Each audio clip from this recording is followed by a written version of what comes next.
Hello student. हम बात करते हैं 8th क्लास के फर्स्ट बुक जो आपकी हिस्ट्री की है, हमारे अतीत उसके विषय में। उससे पहले हम कुछ पार्ट इसके बना चुके हैं और कुछ बच्चों के कमेंट भी मिले हैं कि आवाज़ क्लियर नहीं है, आवाज़ में कुछ प्रॉब्लम है या कुछ समझ में नहीं आ रहा है।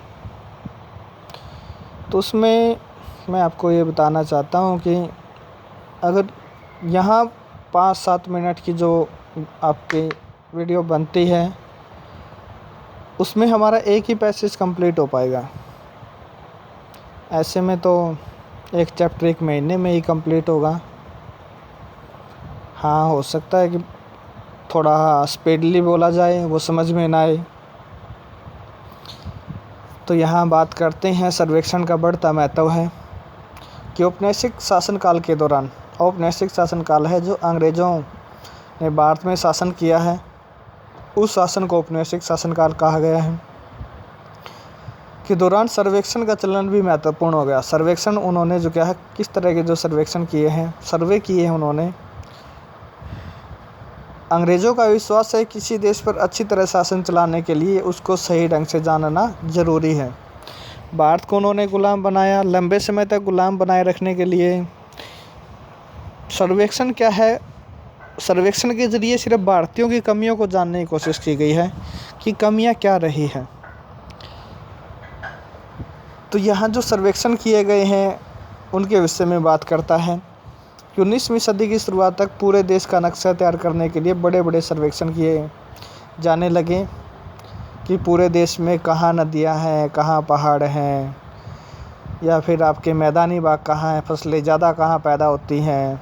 तो इस तरह के जो सर्वेक्षण किए गए हैं, सर्वेक्षणों में धरती की सतह, मतलब आप समझ सकते हो सपाट है या पर्वत हैं, पठार हैं, मैदान है किस तरह की है, मिट्टी की गुणवत्ता है, कहाँ अच्छी गुणवत्ता वाली मिट्टी हमें मिलती है, और वहाँ मिलने वाले पेड़ पौधों, जीव जंतुओं तथा स्थानीय इतिहासों व फसलों का पता लगाया जाता है कि कौन कौन से पेड़ पौधे पाए जाते हैं, उनके अंदर किस तरह के जीव जंतु हैं, और वहाँ का स्थानीय इतिहास किस तरह का रहा है, किसका वर्चस्व है वो ज़्यादा रहा है, उनके विषय में बात की गई है।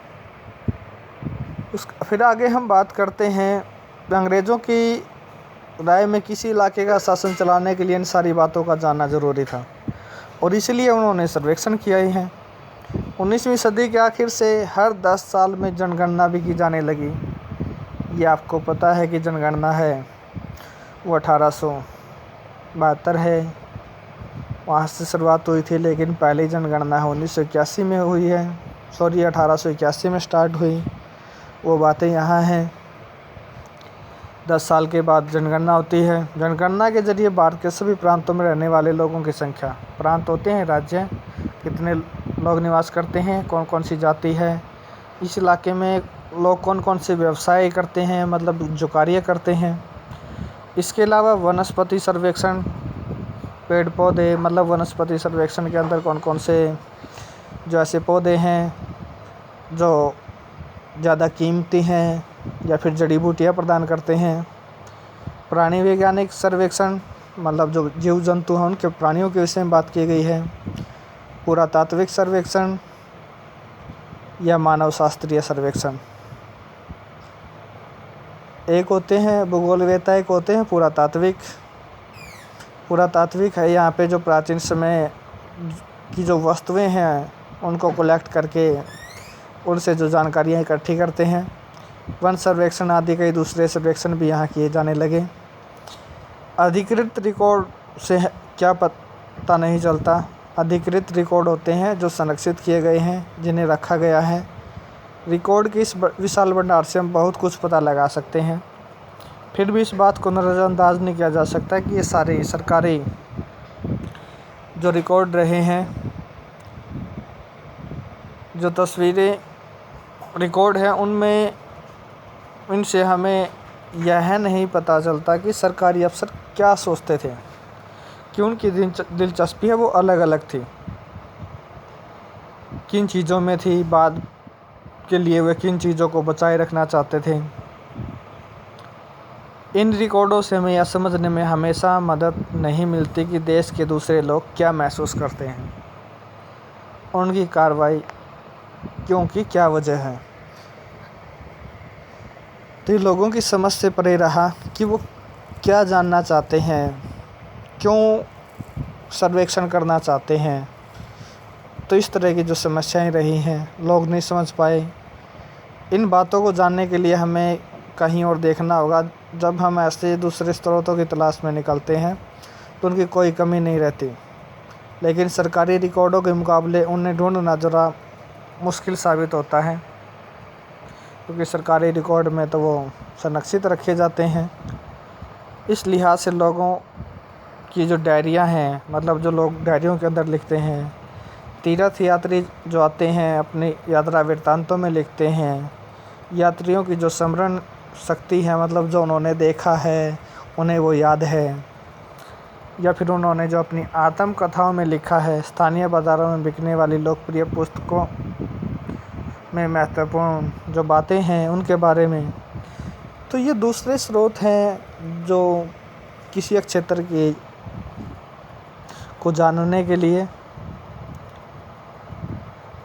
इसमें आगे फिर कहता है कि जैसे जैसे छपाई की तकनीक फैली, अखबार छपने लगे, विभिन्न मुद्दों पर जनता में बहस होने लगी, डिबेट होने लगी। नेताओं और सुधारकों ने अपने विचारों को फैलाने के लिए लिखा है। कवि और उपन्यासकारों ने अपनी भावनाओं को व्यक्त करने के लिए लिखा।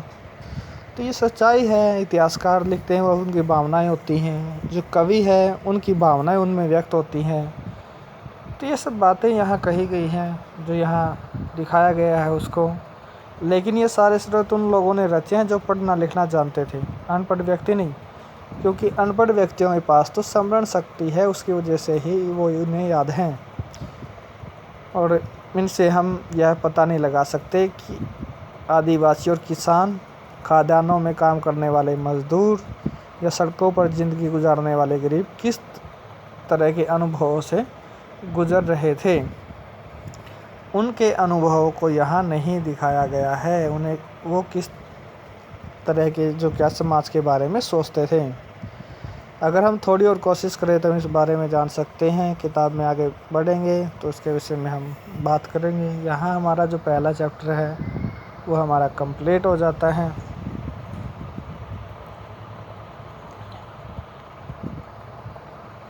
तो नेक्स्ट चैप्टर में हम फिर मिलते हैं, तब तक धन्यवाद।